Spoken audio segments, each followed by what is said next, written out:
Mau tahu nggak HD Platinum itu apa? Singkatannya. Singkatnya apa? HD Platinum itu HD Happy Day. Tiap Happy hari Day. bahagia. Bukan Harley Davidson ya? Bukan. Platinum. Penyelenggara touring internasional numpak motor.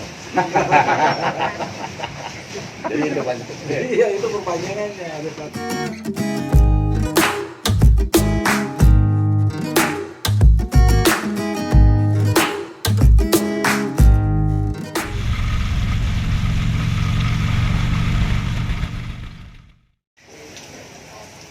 Nah ini kita sekarang ngelanjut ke kafe apa namanya? Foto kafe. Foto kafe di jalan apa ini? Ubud. Jalan apa ini? Jalan Pengosean. Ubud. Ubud deh kayak kafe gitu. Ini di depan toko apa? Kafe manisan juga. Ini foto kafe. Teman-teman motor nih suka mampir di sini nih. Juga di sana ada apa namanya? Merchandise ya. Masih ada pandak mereka. Merchandise Pondage. Ini ngobrol lagi sama Bro Fred ini. Kalau kita nih touring ke luar negeri ya, apa aja yang kira-kira yang harus kita preparekan? Jadi setiap yang mau touring ke luar negeri, yang pertama saya harus tanya dulu di Indonesia naik motornya apa. Jadi saya sesuaikan. Terus kedua, beliau harus memiliki SIM lokal. SIM lokal dulu. Ya, SIM lokal itu wajib. Berarti dia naik motornya benar. Yang ketiga harus dibikinkan SIM internasional. Harus tuh, wajib. Setelah SIM internasional harus punya visa. Kalau negara pakai visa. Terus nanti saya akan kasih lagi asuransi perjalanan. Harus ada tuh. Harus ada asuransi perjalanan. Setelah itu baru kita beli tiket dan lain-lain. Nah, kenapa saya tanya di sini pakai motor apa? Karena punya pengalaman. Di sini pakai poster. Mintanya motornya Ultra, apa Harley Ultra. klasik. Nah, jadi setiap U-turn rebah. Nah, itu jadi menyusahkan diri dia dan menyusahkan peserta Yang lain jadi ngeganggu Jadi irama touringnya ya. Dan kedua, dia harus memang cukup cakep lah ya untuk mengendalikan motor tersebut. Teknik skillnya juga harus ya. Iya. Jadi kalau ada pemain baru gimana kira-kira? Bilangnya dia baru main motor besar gitu. Kalau dia baru main motor besar, saran saya jangan turun ke luar negeri dulu. Karena turun ke luar negeri itu akan menghadapi satu angin. Wind itu karena kencang ya. Angin. Karena di highway itu anginnya kencang dan bisa dari kanan bisa dari kiri. Ya, Motor lagi jalannya bisa bergeser begitu tuh. Nah, kalau dia nggak siap kan bisa. terasa tuh waktu kita naik kota ya. Iya. Terus kedua, kalau dalam keadaan lurus anginnya kencang kita jalan kurang lebih sekitar misal 100 km per jam aja. Iya. Mungkin di sini di Indonesia umum, tapi di sana badan kita tuh goyang dari kanan kiri. Nah itu harus siap juga, karena kalau takut akhirnya ini minggir di bahu jalan. Nah itu bisa ketinggalan ya. Iya. Nah karena dia ketinggalan ganggu lagi. Irama perjalanan.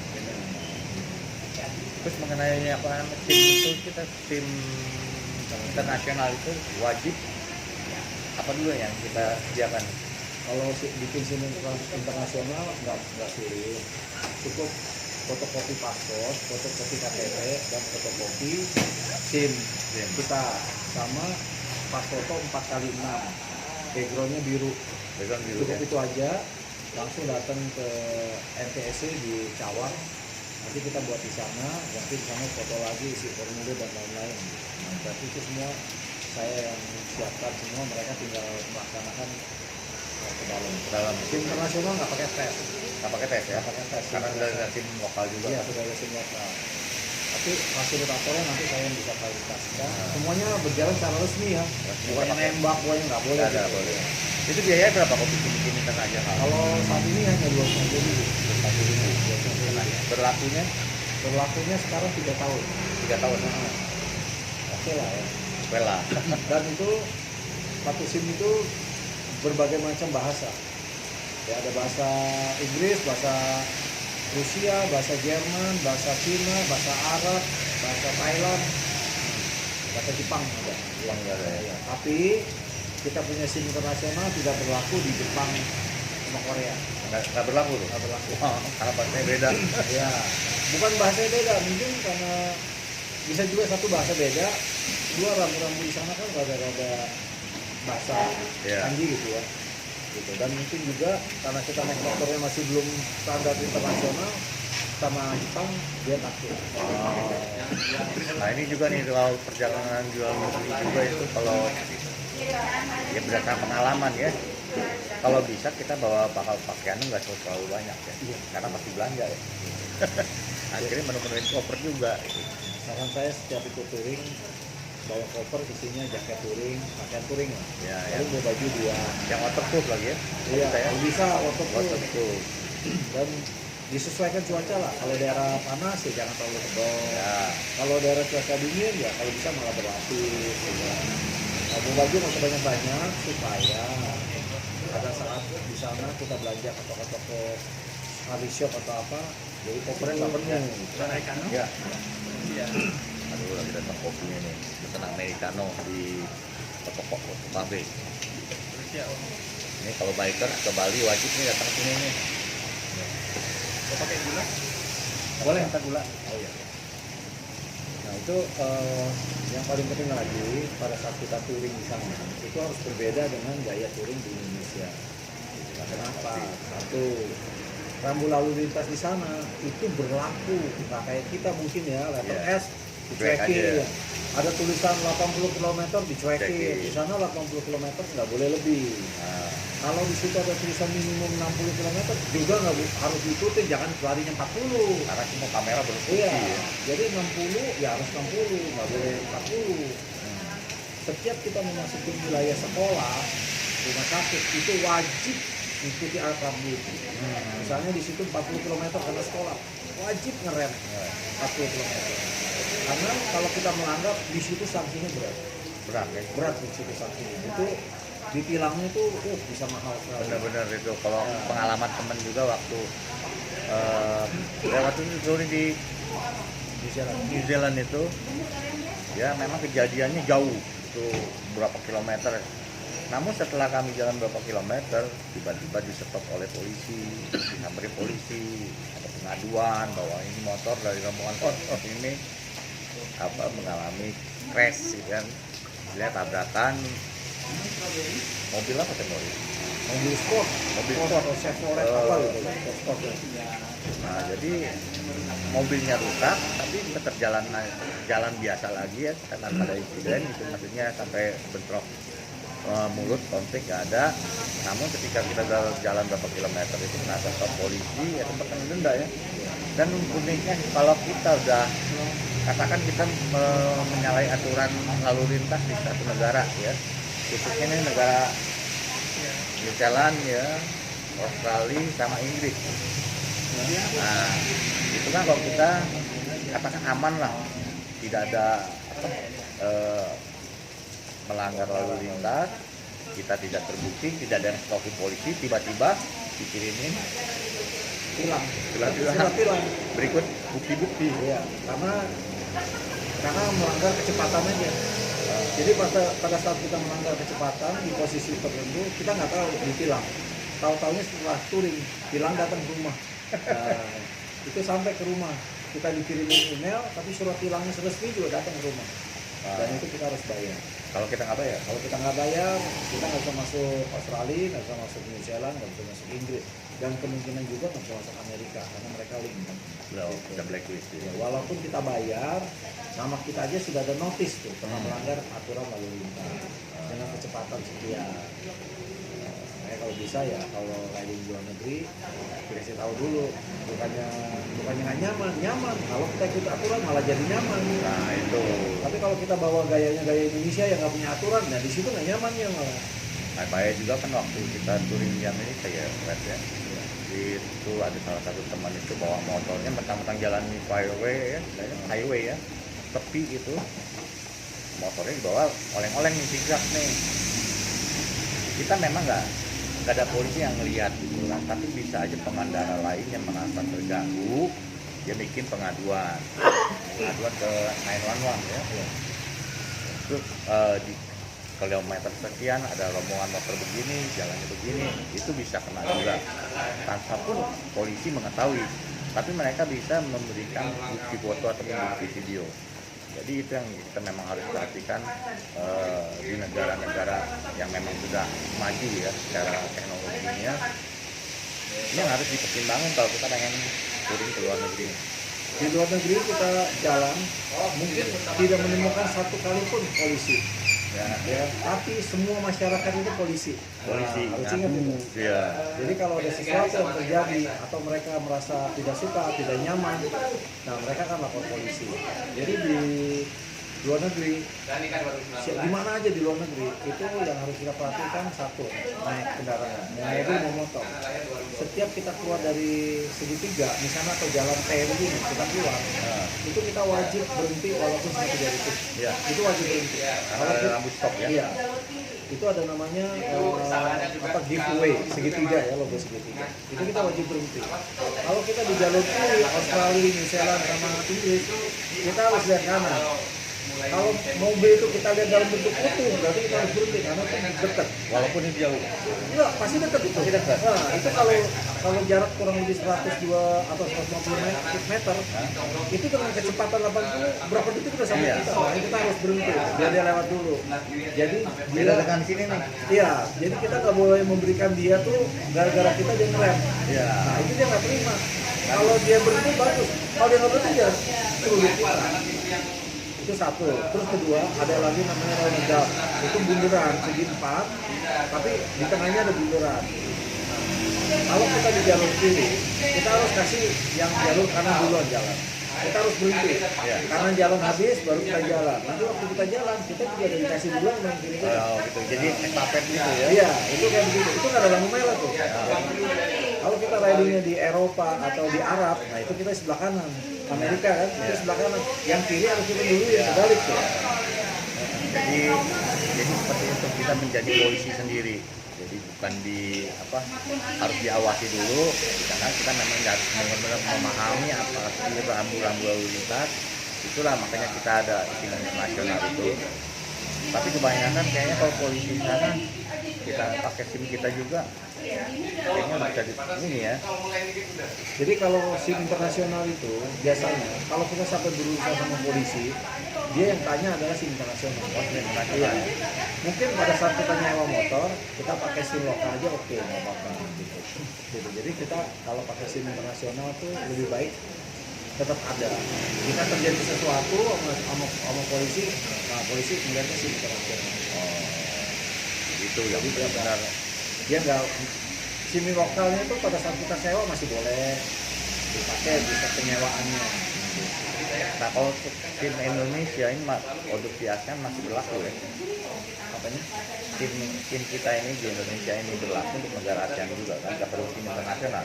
Kalau SIM kita berlaku untuk Singapura sama Malaysia, Thailand, Thailand. iya. Lebih dari itu tetap jadi tanya internasional.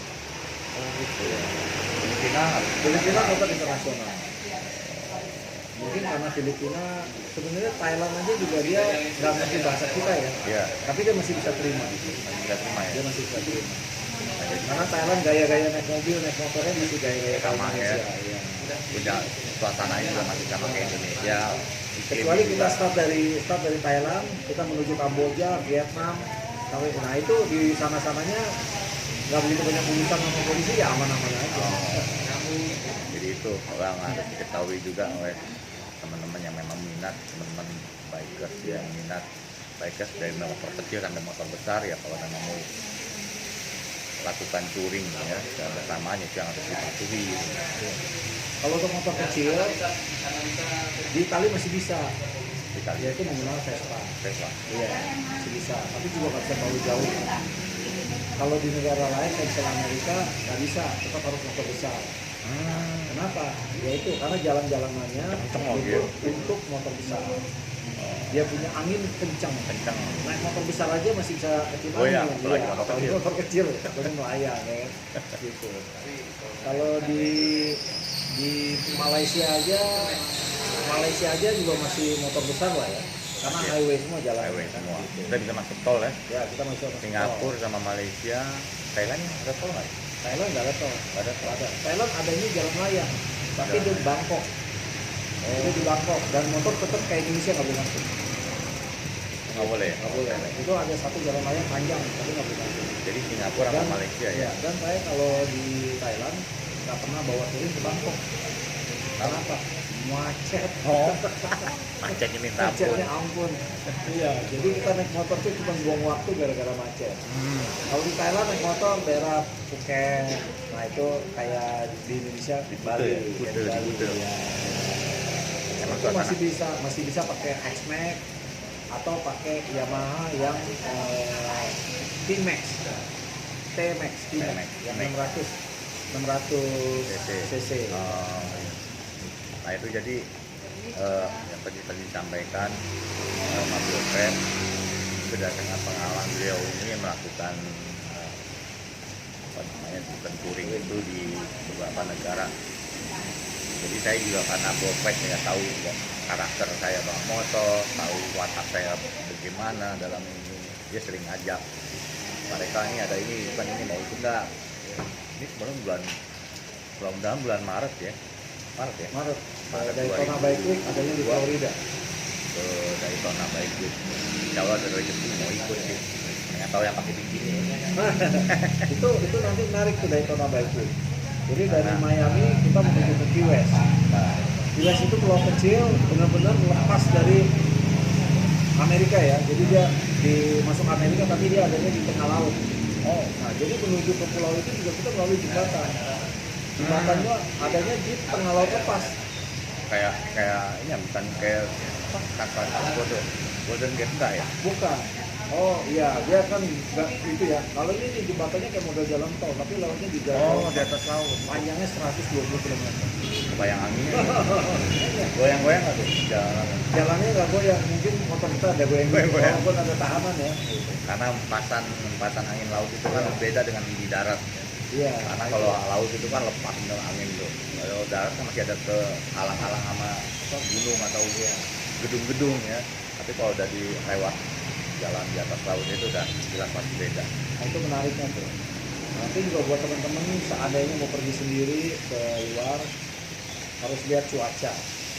Ya, jangan main pergi-pergi aja. Waktunya musim-musim mereka tuh apa? Oh, Jadi kalau misalnya mau ke Australia, saran saya di bulan 4. bulan 4 ya. Bulan 4 tuh enak, Enak. nyaman, sejuk ya. Kalau mau ke New Zealand, kalau bisa di bulan 10. Ya setelah musim dingin. Nah, kalau ke Amerika, mesti lihat negaranya mana. Kalau misalnya kita ke New York, paling telat-telat kita pergi bulan Agustus. Karena udah lebih dari itu, udah mulai turun. Nah, New York itu rutenya biasa New York, Philadelphia, masuk ke Washington DC, terus naik ke Buffalo, air terjun Niagara. Biasanya kalau yang udah pengalaman bokeh itu berapa panjang jaraknya tuh? Kalau Sekali kita lagi event. satu hari. Bukan maksudnya total. Oh, Tuh satu apa namanya? satu touring perjalanan kita lah. lah. Jadi touring saya biasanya bikin maksimum 6 hari.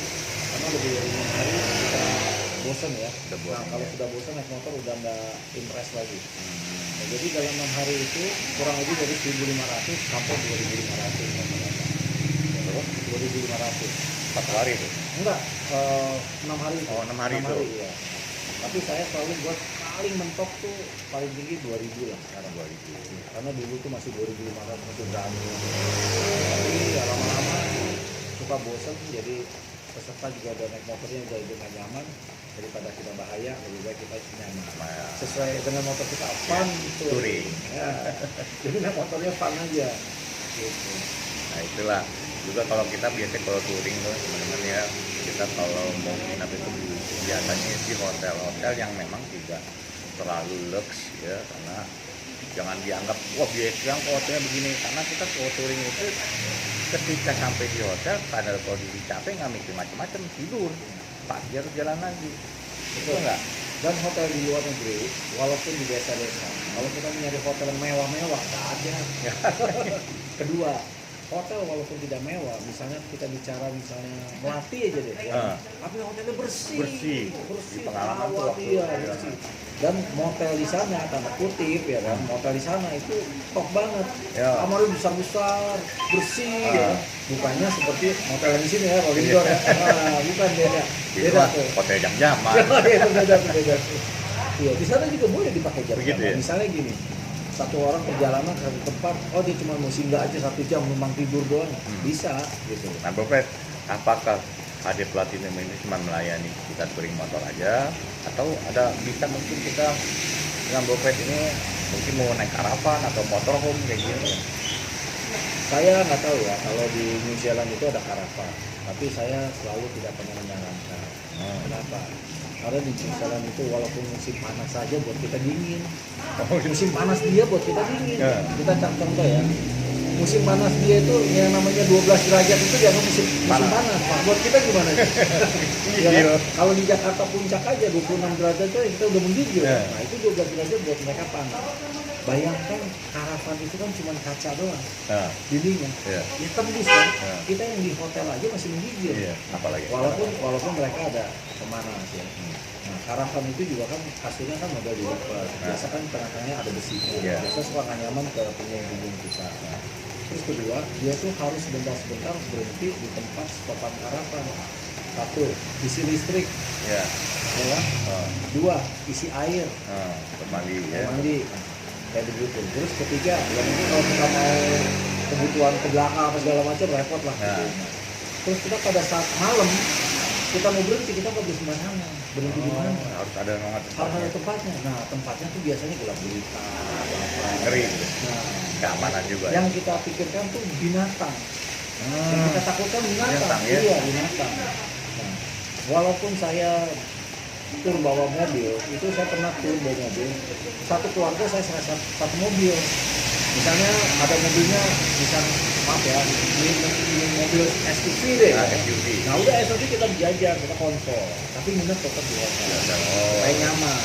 Bangun tidur, kita jalan lagi, segar gitu kan. aku udah diatur lah. Iya. Jalan itu udah di arrange mana tempat istirahat, gimana kita berhenti, Di mana kita harus semua. makan, di mana kita harus segala-galanya deh, yang nyaman deh. Kita kira-kira 1,5 jam, 2 jam, kita berhenti cari tempat pemberhentian. Ya kan? Ada objek-objek wisata yang bagus, ya kita gaya Indonesia, selfie ya. Tetap kita harus Wajib. Wajib. Bukti yang penting. Bukti yang penting, ya. Benar.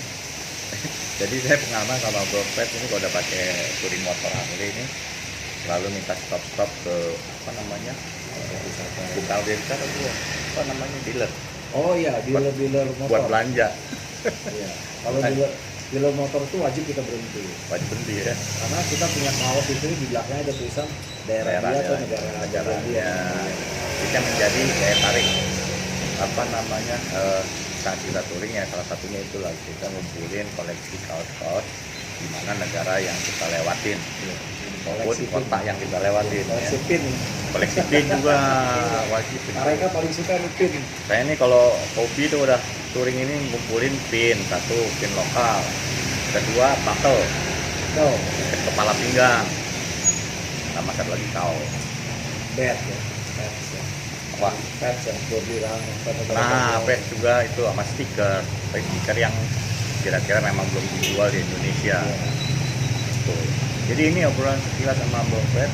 Yang part 2-nya tadi, yang part 1-nya kami di ngobrol di apa sih? Di Kintamani. Di Danau Batur. Danau Batur, apa namanya? Kita di Danau Batur di rumah makan apung namanya Kedisan. Mungkin di desa, Daerah Kedisan. di daerah Desa Kedisan. Kedisan. Desa Kedisan. Kedis itu bahasa Bali itu artinya burung. Di desa Kedisan. Itu tadi asli banget ikannya. Ikan apa namanya? Mujair ya. Ikan mujair. Nila apa mujair? Ikan nila. Nyat itu sambelnya. Bumbunya ya. Ini disebutnya ikan nyat-nyat. Ikan nyatnya. Itu Iya. menarik juga tuh.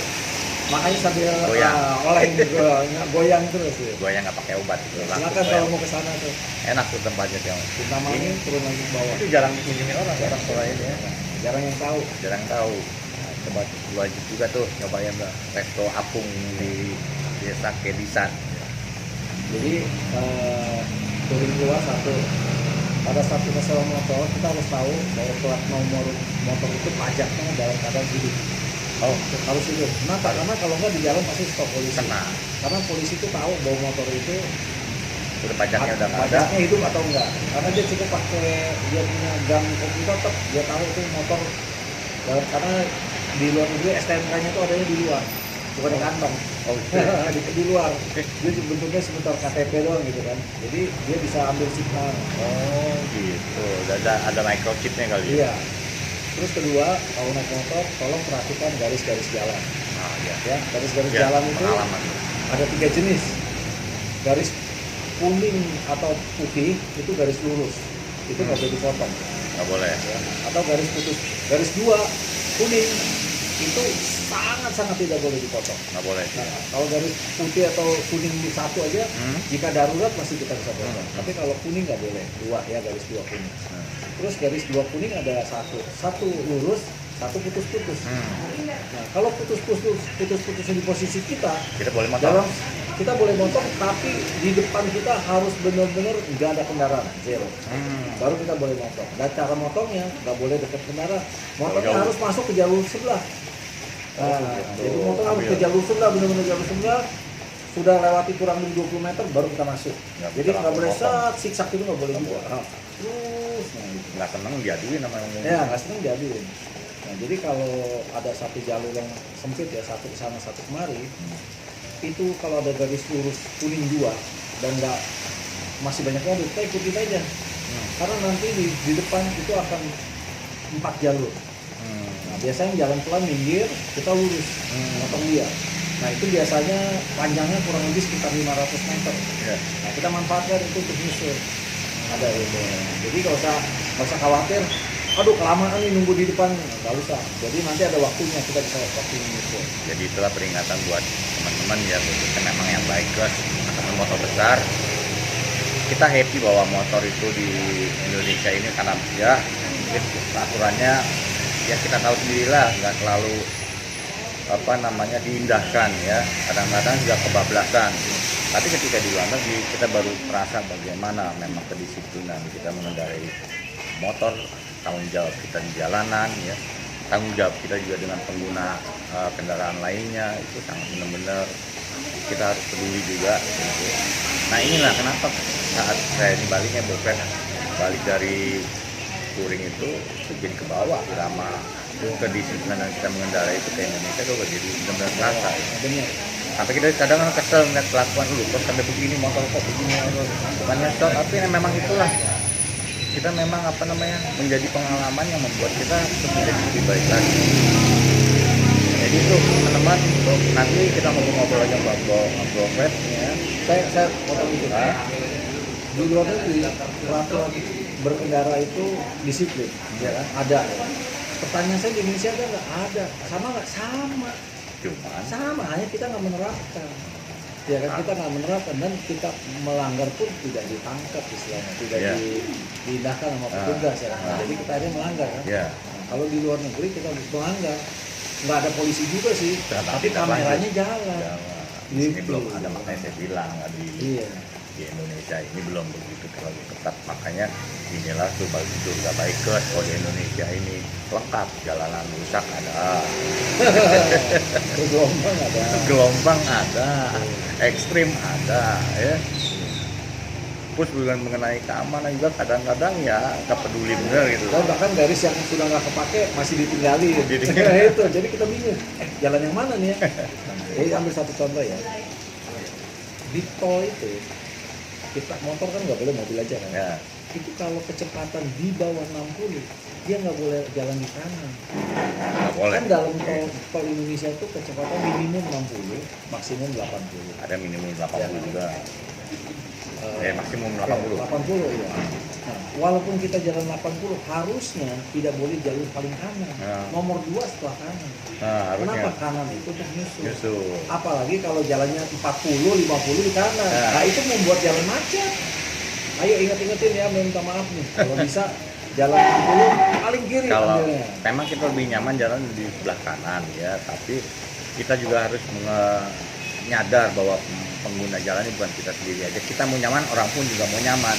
Jadi kalau kita nggak berani dengan speed tinggi, kita tetap ada di posisi jalur sebelah kiri. Itu. Terus juga kalau kita merasa bawa kendaraan ini di Indonesia, kalau di depan itu kosong, ya kita ngambil ke kiri aja lah kalau jalan pelan gitu. Jangan di depan kosong, di belakang mobil udah mepet di belakang Anda nggak mau minggir, itu banyak kan begitu kejadian tuh. Bahkan kalau diklaksonin atau didiem malah marah. Marah. Malah dia sengaja di kanan. Nah itu apa ya namanya ya? Gablok kali ya. Double. Iya. Iya.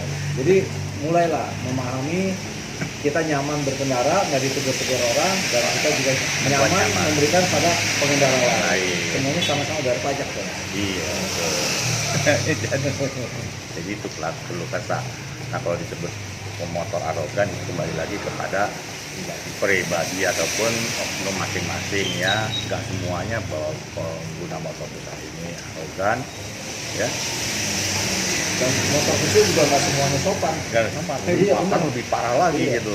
Lihat aja kalau kita sama-sama ya di lampu merah itu kadang-kadang udah Malah melewati garis dari mata sini aja. di depan ya. Nah itu yang saya Ingat, kadang-kadang mengejar waktu itu penting, tapi jangan sampai gara-gara mengejar waktu, ya kan, kita keduluan serahkan nyawa. nah Nah itu hati-hati tuh. Ya, dan naik motor, saya berani jamin tidak ada yang jago. ya Naik motor tidak ada yang jago, karena dia terbiasa maka dia bisa. oke, Itu ya. setuju. Misalnya petugas online atau ojek online tiap hari naik motor, ya karena dia tiap hari, Iya. jadi dia biasa. Tapi Jadi kan- naik motor nggak ada yang jago. Bukan jago naik motor ya. Ah. Yang ada ya yang jago itu ayam. Iya. Nah itu, nah terus juga mengenai apa namanya konvoy ya. Itu kita ini ada aturan Undang-Undang Nomor 22 Tahun 2009. Itu pasal saya lupa. Itu memang ada urutan prioritas daripada kendaraan yang konvoy. Jadi itu yang skala prioritas. Bagaimana dengan motor konvoy, bisa motor besar? Jangankan motor besar, motor kecil pun konvoy bisa minta pengawalan oleh petugas kepolisian asal menggunakan surat resmi, ya. Bukan cuma asal ini, karena apa? Dengan surat resmi itu kan pihak patwal itu kan akan melaporkan kepada atasannya, ini ada permintaan dari ini. Dan akan terus berlanjut sampai ke polsek-polsek berikutnya ya. Nah itu ada koordinasi lagi selanjutnya. Nah bukan berarti gara-gara kita punya motor besar kan banyak duitnya begini bayar polisi, nggak begitu.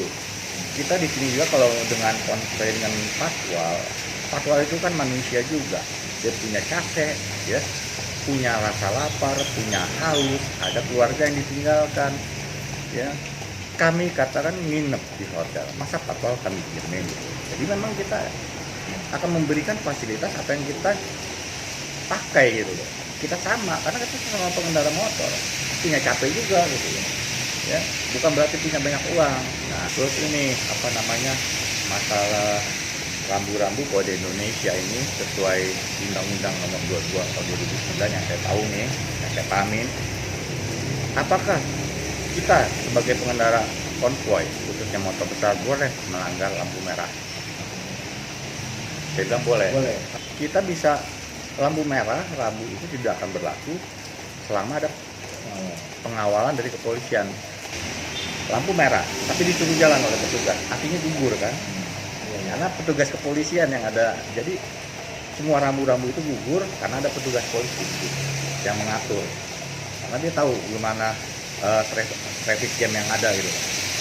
Jadi itu yang harus dipahami, bukan berarti sembarangan aja main robot lampu merah kan. Jadi kita harus tahu, sebelum kita komentar ataupun memberikan statement, kita harus tahu juga, karena itu ada undang-undangnya. Dan ini saya cantumkan juga nih undang-undang yang menyebutkan rambu-rambu itu gugur jika ada petugas kepolisian yang menggantikan daripada fungsi daripada rambu-rambu itu. Pengalaman saya juga ketika saya mengendarai kendaraan mobil itu dilewati oleh konvoy, paling yang kita korbankan waktu sekian detik, ya udahlah bilang minggir aja lah, apa susahnya sih kita minggir gitu kan. Mungkin suatu saat kita akan mengalami minta prioritas jalan ya, bukan kami aja sebagai pengendara motor besar, suatu saat juga mungkin kita akan mengalami hal yang sama dengan yang kami alami ketika kami minta pengawalan polisi. Jadi kita harus memang merasa, enggak tiap hari juga kali kita Kan touring gitu ya. sekarang teman-teman yang pakai motor kecil juga kalau mereka konvoy nggak usah banyak-banyak, berlian atau berenam aja. Mereka biar nggak pakai polisi, mereka pakai lampu merah, kan semua orang di pinggir juga, ya kan? Nah, itu sama aja sebenarnya sih gitu. Jadi itulah perlu kata kita juga pengalaman kita di touring di luar negeri dan apa yang perlu kita persiapkan juga teman-teman ketahui, yang khususnya Anda yang berminat melakukan perjalanan touring ke luar negeri, yaitu yang harus dipersiapkan gitu. Oke Bro Fred, semoga obrolan kita hari ini bermanfaat buat teman-teman yang udah nonton channel YouTube ini ya. Jangan lupa juga tambangin juga channel YouTube Bro Fred, subscribe karena baru 600 kan, ngejar 1000. KD Platinum spasi touring. Nah, di Platinum spasi touring. Nah, itu ada di kolom deskripsi saya di sini. Oke, sampai ketemu lagi nanti di video-video saya berikutnya. Thanks Bro Fred waktunya. Kita lanjutkan lagi perjalanan ya. Gade Reka. Salam, bye.